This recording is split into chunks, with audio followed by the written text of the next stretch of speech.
Hello, Oracles. Oracle Tim here from Oracle Investments. Tesla stock is about to hit launch mode. And we don't know when. We don't know exactly the timing of it, but there are so many catalysts that we are going to go over today that it's imminent. It is coming. It is going to happen. And I am loading the boat as much as I can right now to have it before the stock just takes off. And just to start, Tesla China analyst was spot on. They had said that there were going to be 71,000 deliveries in China. Numbers came in last night, 70,600 with 245 exports. Compare that to last year, Model Y wasn't even available to be delivered last year, and Tesla China came in at just under 24,000 vehicles delivered, all Model 3s. That is a huge jump year over year. And so the great part about this is not only is the number amazing, but that just shows that the demand for Tesla over in China is very high. And now that we have Giga Berlin about to open up, that can alleviate some of the exporting pressure coming out of Shanghai, which means that they can utilize a lot more of the vehicles that they're producing in Shanghai for domestic deliveries. And that's just going to bump those numbers up even higher. And whereas previously out of Shanghai, you would see a lot of exports coming out of the first month of the quarter, kind of balanced a little bit in the second month. And then in the third month, we saw what we saw in December, which was a lot of domestic deliveries. That's going to even out, and we're going to see a lot more domestic deliveries. Granted, Berlin does still need to ramp up and come online first, but once it does and it gets to that ramp phase, so many more vehicles from Shanghai will be able to stay in China. And yes, Berlin will be opening up soon. They got their temporary approval to go up to 2,000 vehicles. Elon is there this week to discuss things with them as well. We don't know exactly what they are talking about, but hopefully on the Q4 earnings call, if Berlin has not opened up yet, we will at least have clarity as far as when it will actually open. And then we have Austin's opening imminent. Dan Ives over the weekend said 7 to 10 days as of last Saturday. We've got Tesla Economics last night tweeting that it is imminent. So we are expecting production to be starting this week, or an announcement to be made at least this week about production in Austin, which is huge because once that factory gets up and running, the sooner that can get up to ramp.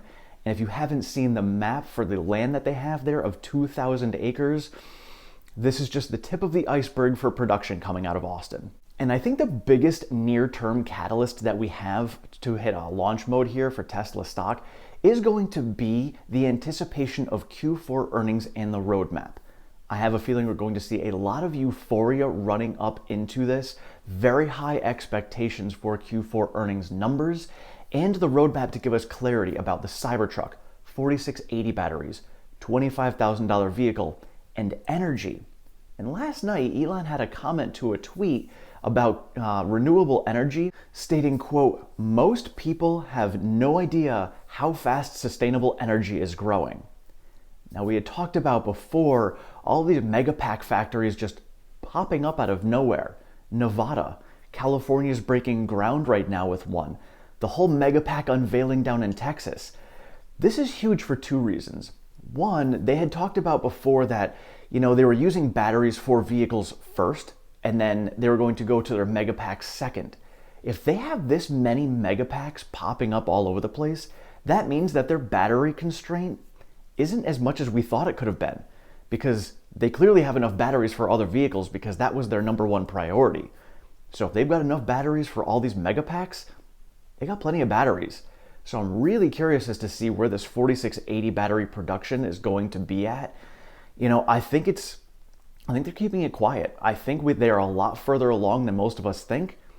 We will find out on the roadmap for sure. Another huge catalyst for this year that a lot of people don't talk too much about is their credit rating.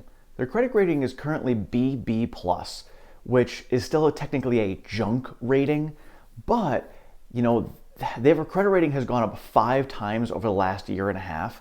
So their credit rating is definitely due to go up again, especially when their Q4 numbers come out. They'll show their cash flow. They're going to show how much their big cash balance is.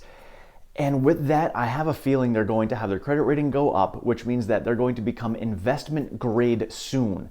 And when you hit that level, that's more institutional investors that are going to put more money into Tesla.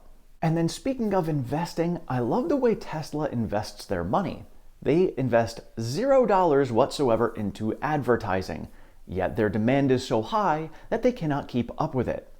Yet you've got GM and Ford and Rivian, where I see their ads constantly play on YouTube when I'm watching videos. For these companies who are severely in debt or just starting up and don't have much of an EV business yet, they're spending a lot of money that they don't have on advertising. Tesla spends their money on making their product better.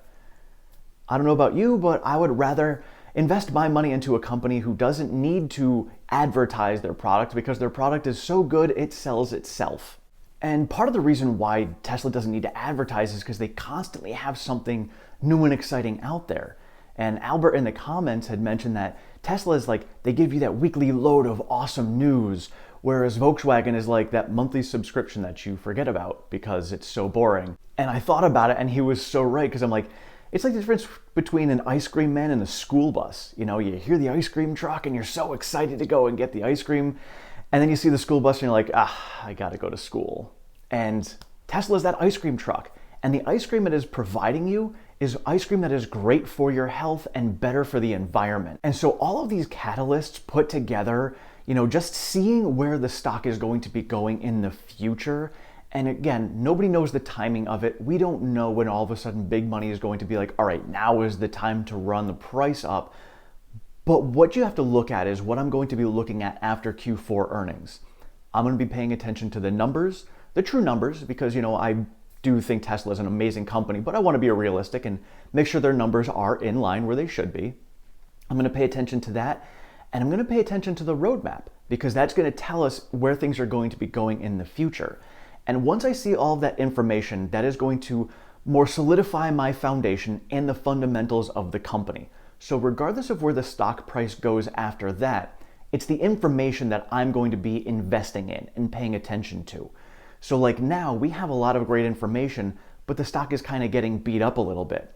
So when I see that, for me, I'm like, all right, the news to me is how valuable. What is that news worth to you? And to me, that news is worth a lot more than the stock price is right now. So to me, we are at a bargain price. So I'm excited when I see red days, because fundamentally, I see the stock at a huge discount right now. We have so much potential in front of us that it's not being priced in yet. And so that's why I like to invest now. And so, you know, again, a lot of us could be potentially emotional traders. It happens. I used to be that way, and you see the stock going red and you're like, my stocks are down. And I have now learned enough to make sure I have this cash on hand, because the longer it's red, the better deals I'm going to get. So I just keep on adding a little bit here and there every time it's red. And eventually it is going to make that turn, and it's going to make that turn fast, just like it's in launch mode. And so if we get through Q4 earnings with great numbers and an amazing roadmap, and then we see a sell-off because there was a sell the news situation, that is going to be my signal to buy more. Because if things are going to sell off with amazing potential news behind it, time to buy. And as 420 says, buy the dip and ride the ship. And I'm going to jump on that pain train, because that pain train is going to lead us to greener pastures down the road. Let me know in the comments what other catalysts you see coming up to get us into launch mode for the stock. How much more dip buying will you be doing over the next week? Thank you all so much for watching. I appreciate all your support and feedback.